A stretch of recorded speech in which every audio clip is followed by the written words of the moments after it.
Hey, let me show you the screen brightness comparison between the Huawei Watch Fit 3 and the Apple Watch SE 2.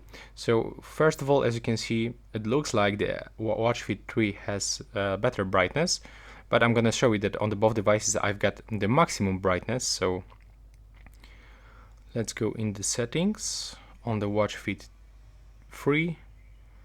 There we got the brightness. Automatic brightness is turned off, and as you can see, I've got the maximum brightness. And on the Apple Watch, I'm gonna do the same. So here I am, and this is actually the maximum brightness of the screen. And now I will actually enter the menu, for example.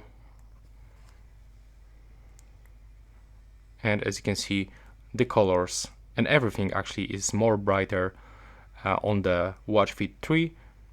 So yeah, this is actually a quick comparison about the display, about the screen actually on the both devices. So that's all for this video. Right now, please subscribe to my channel and see you in the next one.